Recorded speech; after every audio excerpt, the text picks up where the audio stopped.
Hello friends, छेल्ला lecture में आपणे आल्कोहोलनी विविध प्रक्रियाओनी चर्चा चालू हती। आल्कोहोलनी विविध प्रक्रियाओ एमां आपणे एम लागे छे CO बंध तूटवामां बे जोईती, एक फॉस्फरस ट्राइब्रोमाइड साथे एक ल्यूकास कसोटी जोईती। आगळ जोईए आल्कोहोलनी निर्जलीकरण प्रक्रिया।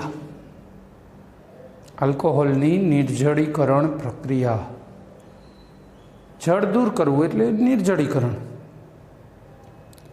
सामान्य रीते आल्कोहोल ने कोईपण प्राथमिक, द्वितीय के तृतीय कोईपण आल्कोहोल होय 443 केल्विन तापमाने सांद्र सल्फ्यूरिक एसिडनी हाजरीमां गरम करो एटले निर्जलीकरण थई जाय।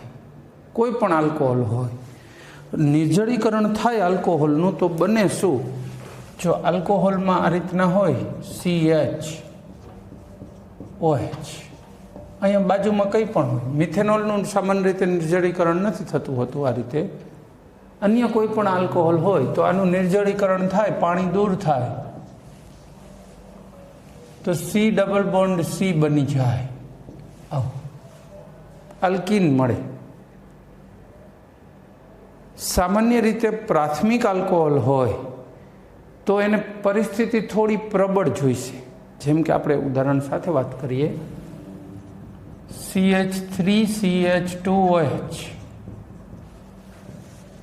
અને सांद्र सल्फ्यूरिक एसिड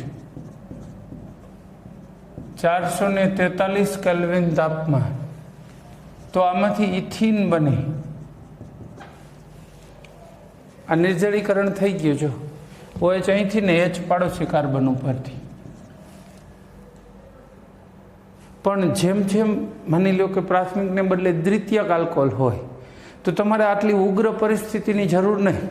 પરિસ્થિતિ થોડીક ઓછી ઉગ્ર હોય તો પણ નિપજ મળી જાય। જેમ કે सांद्र સલ્ફ્યુરિક પ્રબળ ભેજ શોષક છે તો એવડી જરૂર ન પડે। CH3CHOH સોરી, આ થઈ ગયો પ્રાથમિક આલ્કોહોલ। आ द्वितीयक आल्कोहोल। आना माटे 85% H3PO4 पण चाले। तापमान 440 केल्विन, पाणी दूर थाय। जो सांद्र सल्फ्यूरिक उमेरशो तो आ थशे नहीं एवुं नथी, एमां तो थशे ज। आ तो एनाथी ओછી उग्र परिस्थितिमां थई जाय एम। आ OH ने बाजुमांथी H जाय ने आ डबल बंध बनावी देवानो। CH3CHCH2 अल्किन मळे। तृतीयक आल्कोहोल लईए।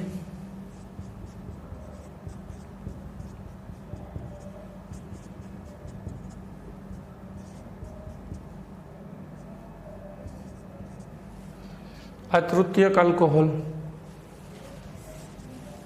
आनु निर्जलीकरण करवुं होय तो हजीए ओછી उग्र परिस्थिति चालशे। एना माटे 20% H3PO4 इनफ थई जशे। 358 केल्विन तापमान, એટલે જો તાપમાન એ ઘટ્યું પરિસ્થિતિ ઉગ્રતા ઘટતી જાય છે। આવું શું કામ થાય એની જરા વાત કરી દઈ। ત્રણેયમાં આલ્કીન જ મળે છે। આવું શું કામ થાય છે? ઉગ્રતા ઘટી કોના કારણે? કઈ એવી મેટર બની ગઈ કે જેના કારણે ઓછી उग्र परिस्थिति में प्रक्रिया थवा मांडी। आ OH साथे हाइड्रोजन कयो दूर थशे? बाजू ई OH धरावता कार्बनना पाड़ोशी कार्बन उपरनो। आमां पाड़ोशी केटला छे? 3। त्रणेय बाजुथी हाइड्रोजन दूर थई शके एम छे, એટલે दूर थवाना चांस वधी गया। आमां जो आ OH साथे आ H दूर नथी थतो पाणी बनवामां, आ बेमांथी एकमांथी जाय। अहींया चांस 2 ज थया, अहींया 3 हता। जो आमा आ OH साथे અહીંથી H જાય, એ ફિક્સ ચાન્સ। એટલે જેમ ચાન્સ વધે, તક વધે H ને બાજુમાં હોવાની અથવા દૂર થવાની પાણી તરીકે, તો એની ઉગ્રતા, પરિસ્થિતિની ઉગ્રતા ઓછી જરૂર પડે।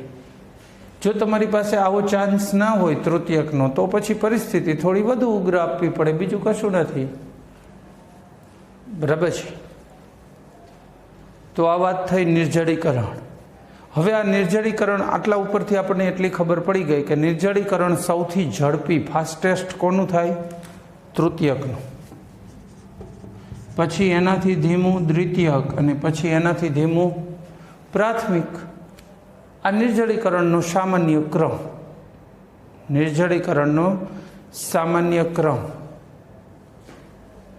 ત્યાર પછી વાત કરીશું નિર્જળીકરણની ક્રિયાવિધિ. આ પાણી દૂર એક્ઝેક્ટલી કઈ રીતે થાય છે ક્રિયાવિધિથી સમજીએ કોઈ એક ઉદાહરણ પકડીને.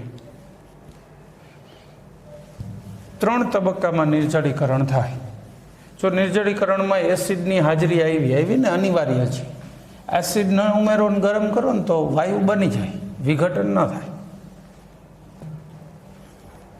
પદાર્થની અવસ્થા બદલે. જો તમારે અવસ્થાને બદલે પ્રક્રિયા કરાવવી હોય તો પ્રક્રિયક ઉમેરવો પડે ને. એસિડ ઉમેરો આપણે. તો ચલો આની ક્રિયાવિધિ જોઈએ. સ્ટેપ 1. પહેલા સ્ટેપમાં હંમેશા આલ્કોહોલનું પ્રોટોનેશન થાય. પ્રોટોનિત આલ્કોહોલનું બનવું અથવા પ્રોટોનેશન ઓફ આલ્કોહોલ. કોઈ પણ આલ્કોહોલ હોય,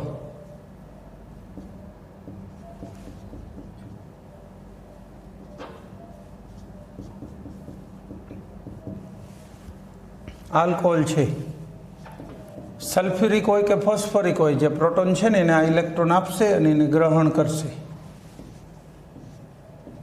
તો આમાંથી શું બનવાનું છે? CH3CH2 OH. પ્રોટોનિત આલ્કોહોલ. પ્રોટોનિત આલ્કોહોલ બની ગયો.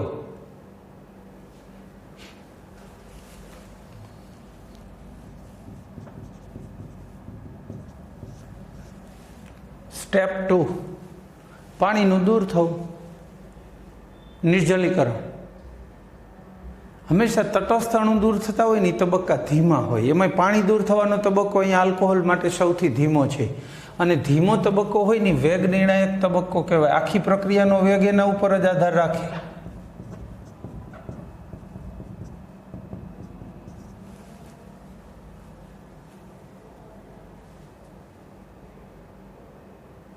આપણે કાર મેન્યુફેક્ચરિંગ કરતા હોઈએ કાર, તો તમે 10 ગ્રુપ બનાવી દો. એક ગ્રુપને કહી દીધું તમારે વ્હીલ ફિટ કરવાના અને બોડી ફિટ કરવાનું. બીજાને કહી દીધું તમારે એન્જિન ફિટ કરવાનું. ત્રીજાને કીધું તમારે એન્જિન ચેક કરવાનું. ચોથાને કીધું તમારે ઇન્ટિરિયર બનાવવાનું. પાંચમાને કીધું કલર કરવાનું.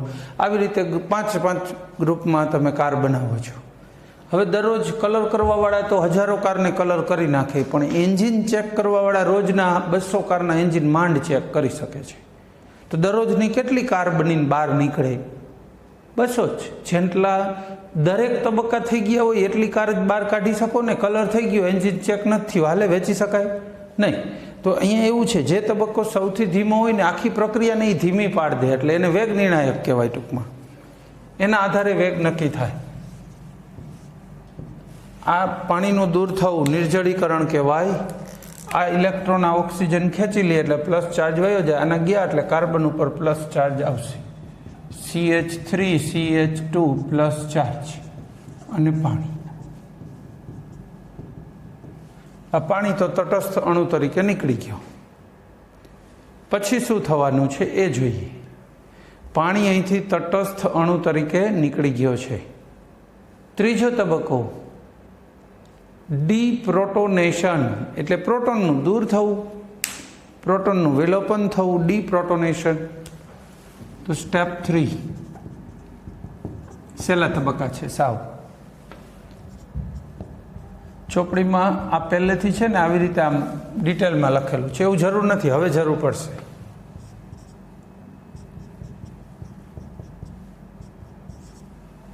આ જ અણુ મેં અહીંયા આ રીતે લખ્યો એક્સપાન્ડ કરીને. એક્સપાન્ડની જરૂર હોય તો જ એક્સપાન્સિંગ કરીને લખાય, નહીંતર તો આવું કન્ડેન્સ કરેલું ભેગું સૂત્ર ચાલે. હવે શું થાય છે? ડીપ્રોટોનેશન થાય છે ને, પ્રોટોન દૂર થશે. એ કઈ રીતે દૂર થશે એ સમજીએ. પ્રોટોન દૂર થવા માટે આ ઇલેક્ટ્રોન અહીંયા આવશે. કોઈ એક આ 3માંથી એકાદ બંધના, એટલે અહીં બીજો બંધ બને. આ કાર્બનને ઇલેક્ટ્રોન આમથી આવ્યા એટલે મળ્યા, પ્લસ ચાર્જ જતો રહ્યો અને આના ઉપર વીજભાર આવ્યો.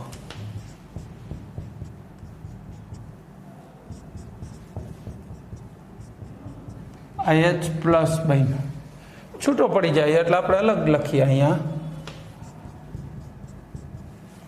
જો પ્રક્રિયા ચાલુ થઈ H પ્લસ લીધો તો છેલ્લે પાછો મળી ગયો એટલે એને ઉદ્દીપક કહેવાય. પ્રક્રિયા શરૂ થાય ત્યારે લેવામાં આવે, પ્રક્રિયાના અંતે મૂળ સ્વરૂપે પાછો મળે એને ઉદ્દીપક કહેવાય. તો આ ઉદ્દીપક આપણને પાછો મળી ગયો. એટલે એસિડનું કામ અહીંયા ઉદ્દીપકનું જ છે. એસિડ પોતે પ્રક્રિયામાં ભાગ લેતો નથી, પ્રક્રિયામાં નિર્જલીકરણ થાય છે, પાણી દૂર થાય છે, બસ. ઓકે, ત્યાર પછી નેક્સ્ટ પ્રક્રિયાઓ જોઈએ. ઓક્સિડેશન.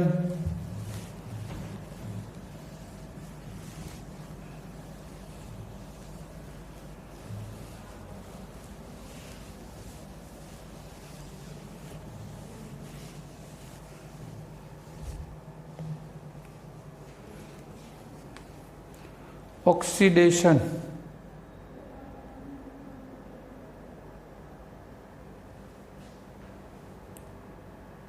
આલ્કોહોલનું ઓક્સિડેશન કરો તો આલ્ડીહાઇડ બને અથવા કીટોન બનતા હોય. એનું વધારે ઓક્સિડેશન થાય સામાન્ય રીતે છે ને, જો આલ્કેન યોગ્ય ઓક્સિડેશન કરતા વાપરો ને એટલે આલ્કોહોલ બની જાય.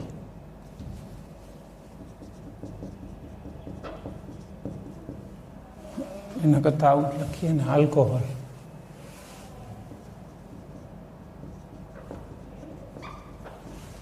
આનું વધુ ઓક્સિડેશન કરો એટલે આલ્ડીહાઇડ અથવા કીટોન. એનું વધુ ઓક્સિડેશન કરો તો કાર્બોક્સિલિક એસિડ,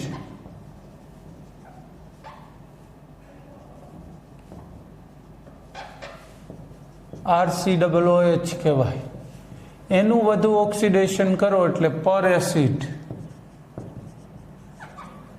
પર એટલે વધુ, પેરોક્સાઇડ, પરોક્સાઇડ, ઓક્સિજન વધારે હોય એવો, COOH, એક ઓ હજી વધારે આવે. હજી આનું ઓક્સિડેશન કરો, CO2 ને પાણી. બસ, હવે છેડો આવી ગયો. આ ઓક્સિડેશનની ચેનલ કહેવાય. આવી રીતે ઓક્સિડેશન થાય. આલ્કેનથી ન વિચારો, કારણ કે આપણે આલ્કેનથી જો રૂટીન કરતા નથી હોતા, અહીંથી વિચારો તોય ચાલશે. 11માં આવી ગયું છે આલ્કેનમાંથી આલ્કોહોલ, પણ અહીંથી જોવો તોય વાંધો નથી. તો એમને ખબર પડી જાય કે આ આલ્કોહોલનું ઓક્સિડેશન કરીએ તો આપણને મળશે શું? આલ્ડીહાઇડ અથવા કીટોન જેવો આલ્કોહોલ. જોઈ લઈ, આ નોર્મલ ચેનલ કહેવાય.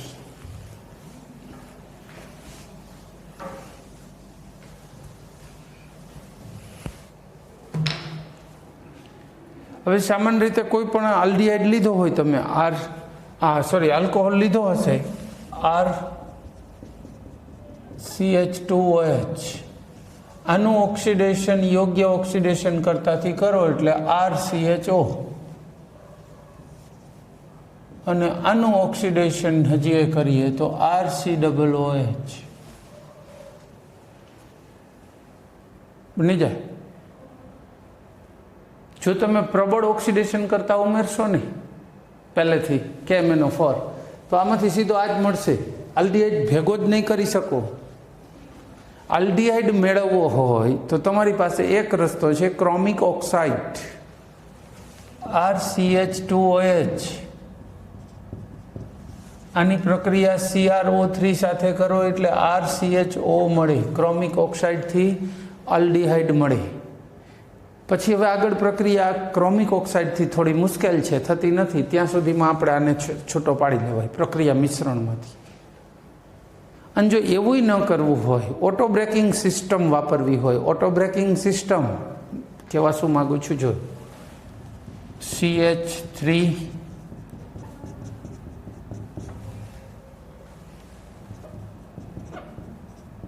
આ પ્રાથમિક આલ્કોહોલ છે. આનું ઓક્સિડેશન PCC, પિરિડિનિયમ ક્લોરોક્રોમેટ. આ પિરિડિન છે. જો આ એક N હોય ને તો આને પિરિડિન કહેવાય. બેન્ઝીનમાં એક N, પિરિડિનિયમ ક્લોરોક્રોમેટ. આમ થાય. પિરિડિનિયમ ક્લોરોક્રોમેટ, આને પીસીસી કહેવાય. આવું ભેગું સૂત્ર બને એને. આ પદાર્થ ઉમેરો ને એટલે આમાંથી આલ્ડીહાઇડ બને. ડબલ બંધ હોય તો એને કોઈ જાતની અસર પણ ના થાય. અને એટલું જ નહીં, અહીંયા પ્રક્રિયા સ્ટોપ થઈ જાય. પીસીસી છે ને નકામો થઈ જાય. હવે આગળ ગમે એટલા દી નહીં, મહિનાઓ સુધી પડ્યું રહે તો આગળ ઓક્સિડેશન થાય નહીં. આની જેમ આગળ ન જાય. તો પીસીસી બેસ્ટ. CrO3 ચાલે છે, પણ CrO3 મેં કીધું એમ તમારે ઝડપથી પછી આલ્ડીહાઇડ બને એને છૂટો પાડતો જવો પડે. ભૂલી જાઓ કે રહી ગયું, મોડું થાય તો એસિડ મંડે બનવા. પછી જાજી વાર વેઇટ ના કરી શકે. બરાબર. પછી દ્વિતીયક, માની લો કે આલ્કોહોલ છે.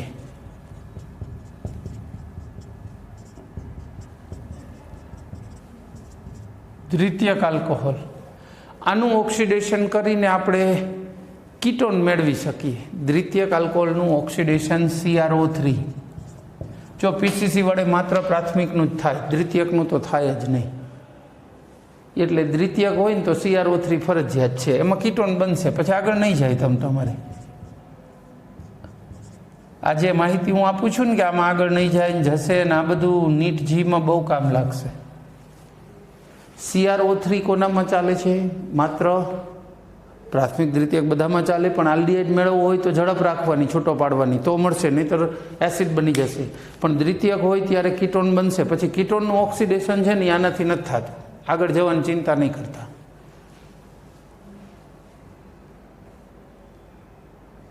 પછી પ્રાથમિક હોય તો પીસીસી સૌથી બેસ્ટ. આલ્ડીહાઇડ બને પછી આગળ થાય જ નહીં. અને ત્રણમાંથી કોઈ પણ હોય, પ્રાથમિક, દ્વિતીયક, તૃતીયક, જો KMnO4 હારે ગરમ કર્યો ભૂલે ચૂકાય એટલે કાર્બોક્સિલિક એસિડ સીધા જ. આવું કીટોન બન્યો હોય ને તો અહીંથી તૂટી જાય, આને OH મળી જાય એટલે કાર્બોક્સિલિક થઈ જાય. અહીંયા OH થઈ જાય એટલે 2 કાર્બોક્સિલિક એસિડનું મિશ્રણ બને, ઓછા કાર્બનવાળું. તો KMnO4 સાથે ગમે ત્યારે આલ્કોહોલ હોય, આલ્ડીહાઇડ હોય કે કીટોન હોય, જો KMnO4 સાથે ગરમ કર્યો તો ડેફિનેટલી કાર્બોક્સિલિક એસિડ બનશે. પ્રાથમિક આલ્કોહોલ હશે, પ્રાથમિક, તો એટલા જ કાર્બનવાળો એસિડ મળશે. દ્વિતીયક કે તૃતીયક હશે તો ઓછા કાર્બનવાળો એસિડ બનશે. બને ખરું. એક બીજી રીતે આનું ઓક્સિડેશન થઈ શકે છે. એ રીત પણ જોઈ લઈએ. ધાતુ સાથે કોપર ધાતુ હારે 573 કેલ્વિને ગરમ કરો નહીં તો પણ ઓક્સિડેશન થાય. તૃતીયકને બાદ કરતાં તૃતીયક એકમાં નિર્જળીકરણ થઈ જાય છે, જ્યારે બાકી બધામાં ઓક્સિડેશન શક્ય છે. તૃતીયક એકમાં ઓક્સિડેશન શક્ય નથી. જોઈ લઈએ.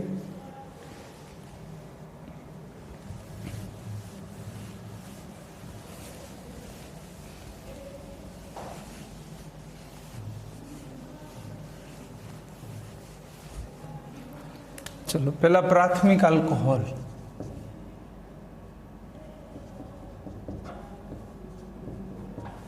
આ પ્રાથમિક આલ્કોહોલ છે.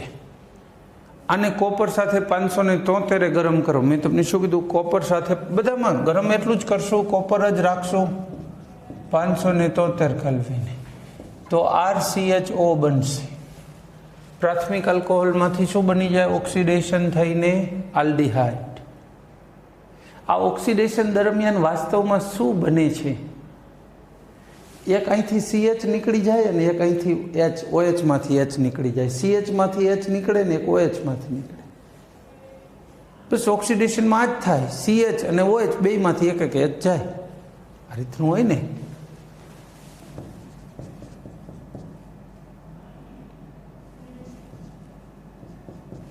અહીંયા હજુ ભલે ને H હોય, અહીંયા લખીએ. આ 2 H જાય તો RCHO થઈ જાય ને. પછી દ્વિતીયક આલ્કોહોલ લઈએ, RCHR-OH.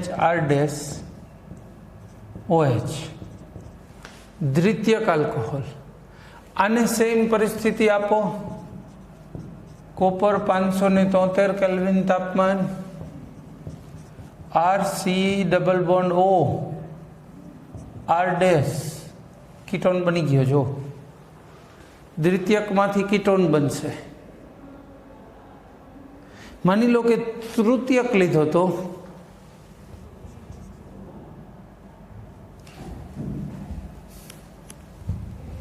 આરે લખાય પણ હું એમાં મિથાઇલ લખીને લખું છું.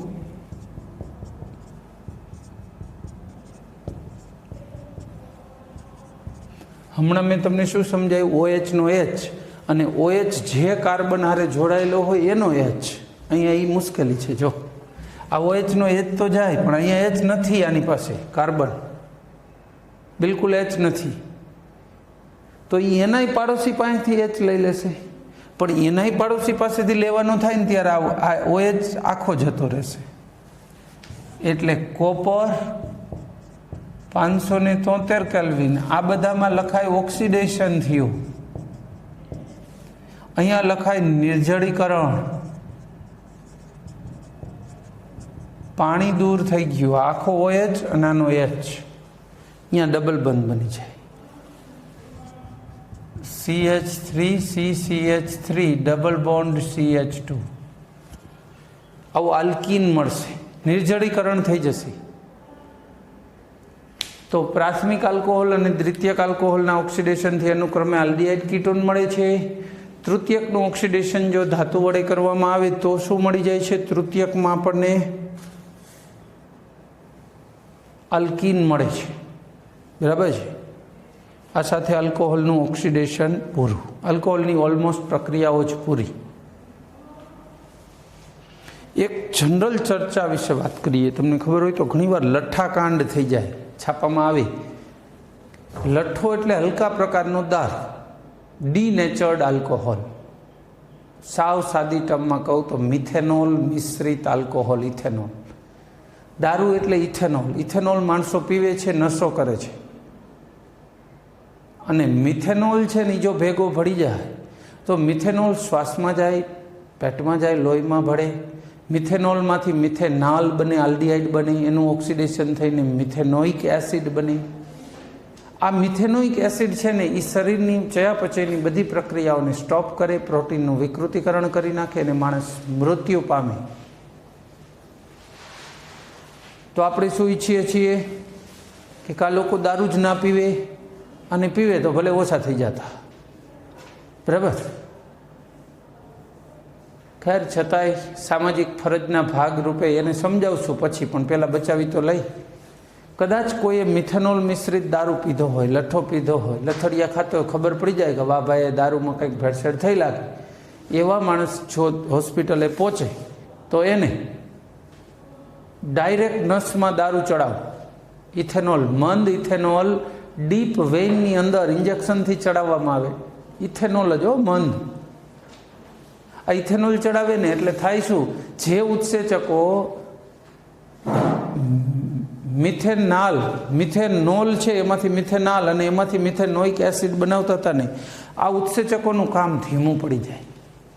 એટલે ઉત્સેચકો એસિડ ઝડપી ન બનાવે, ટાઈમ ઝાઝો લે, ત્યાં સુધીમાં તો કિડનીને ગાડીને મૂત્ર માર્ગે મિથેનોલનો નિકાલ કરી નાખે.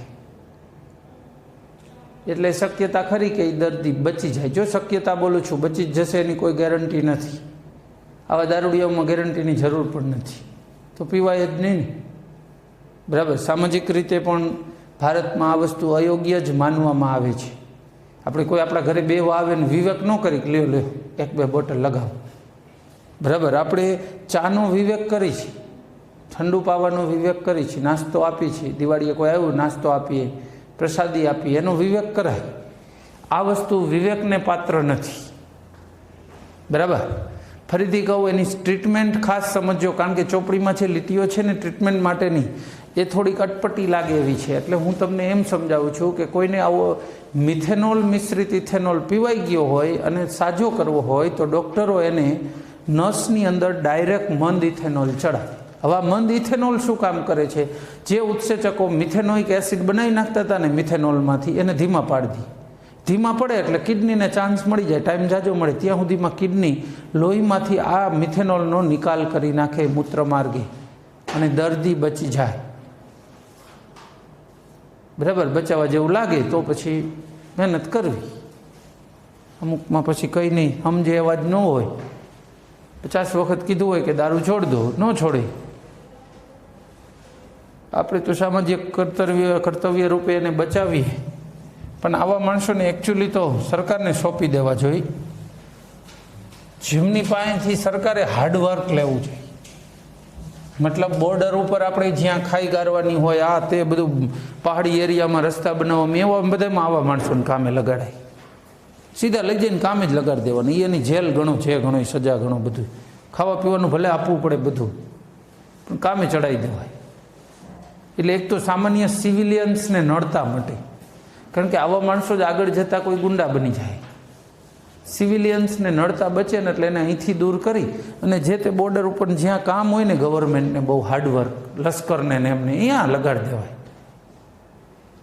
એટલે એમાં શું આગા પાછા થાય તો લશ્કરી માણસો હોય એની એક અડબોથ બહુ થઈ જાય, ડરે એનાથી. આ જનરલ સિવિલિયનને શું દારૂ પીને પાછા મોજમાં આવીને હાલે કેમ એમ હમું જોવે છે, બીજાને નડે કેમ હમું જોવે છે એના હાટું જ બાજી. અને ઓલા લશ્કર પાસે લઈ ગયા હોય ને ઓલો આર્મીવાળા એક ઊંધા હાથની નાખે ત્યાં બધું જ ફરી જાય. કેમ હમું જોવે છે? નહીં, હમું જ જોવાનું હે. તું કામે ચડ, કામે કેમ નથી ચડતો? બરાબર. આર્મીના ઘણા વાહનો બધા રિપેરિંગ કરી રાખશે, આવા નહીં ચડાવી દો ક્યાંક કામે.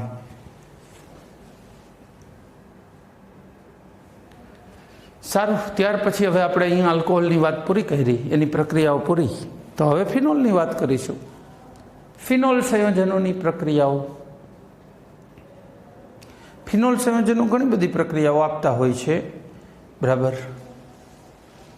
અને કેટલીક તો એવી હોય છે જે માત્ર ફિનોલ જ આપે, આલ્કોહોલ આપે જ નહીં. દાખલા તરીકે ઇલેક્ટ્રોન અનુરાગી વિસ્થાપન. આલ્કોહોલમાં આવું વિસ્થાપન નથી હોતું. ચક્રીય ફિનોલ મતલબ એરોમેટિક હોય તો હોય ને, એરોમેટિક વિસ્થાપન છે આ બધા. તો ઇલેક્ટ્રોન અનુરાગી એટલે કેવો ઘટક? ધન ઘટક. એક ધન ઘટક આવે એના બદલે બીજો ધન ઘટક દૂર થતો હોય, પોઝિટિવ સામે પોઝિટિવનું એક્સચેન્જ થતું હોય તો એને ઇલેક્ટ્રોન અનુરાગી વિસ્થાપન કહેવાય. ઇલેક્ટ્રોન અનુરાગી વિસ્થાપન. દાખલા તરીકે nitration, sulphonation, bromination, Friedel Crafts alkylation, acylation, આ બધા જ કેવા છે? હેલોજિનેશન. આ બધા ઇલેક્ટ્રોન અનુરાગી વિસ્થાપન છે. ફિનોલની આમાંની કેટલીક પ્રક્રિયાઓ જોઈએ. ફિનોલ છે એ પણ આવી પ્રક્રિયાઓ આપે છે. ફિનોલમાં જે OH છે આવેલો,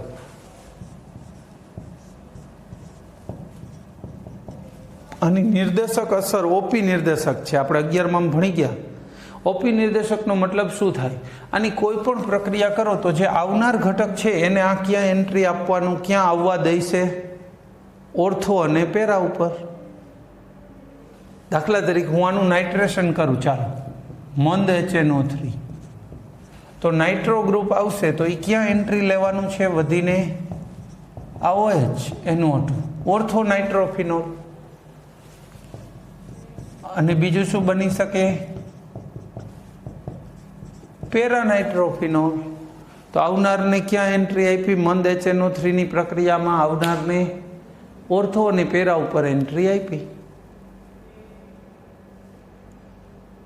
પછી આ બેને છૂટા પાડી લેવાના. આના ગલન બિંદુ ઉત્કલન બિંદુ પ્રમાણમાં નીચા હોય. શું કામ નીચા હોય? તો આ OH નો H અને NO2 ના O સાથે હાઇડ્રોજન બંધ બને અંદરો અંદર. એના કારણે NO2 નો O અને OH નો H એની વચ્ચે હાઇડ્રોજન બંધ બને, અંતઃ આણવીય. અને આપણે 11માં ભણી ગયા, આવા અંતઃ આણવીય બંધના કારણે ગલન બિંદુને ઉત્કલન બિંદુને કોઈ ફાયદો ના થાય, વધે નહીં. અહીંયા હાઇડ્રોજન બંધ રચાય. જ્યારે પેરાનાઇટ્રોફિનોલમાં કઈ રીતે રચાય? જો આ OH N O.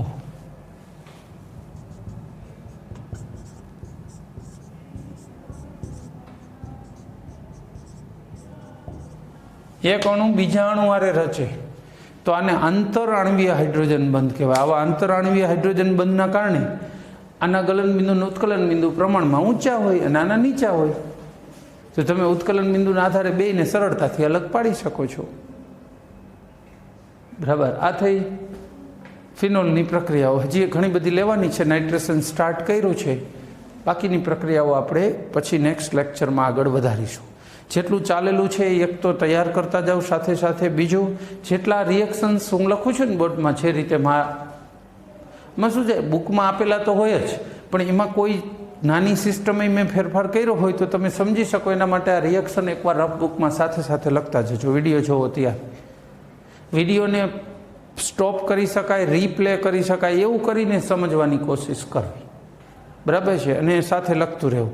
લખો ત્યાં જો ભેગું ન થતું, વિડીયો આગળ જતો રહેતો હોય તો પછી સ્ટોપ કરી દો, લખી લો પહેલાં પોઝ કરીને, પછી આગળ વધારો. પણ સાથે સાથે ચેપ્ટરો તૈયાર કરતા જજો. જી નીટની ચિંતા નહીં કરો, આગળ જતાં કરાવી આપીશ. Thank you. જય હિન્દ.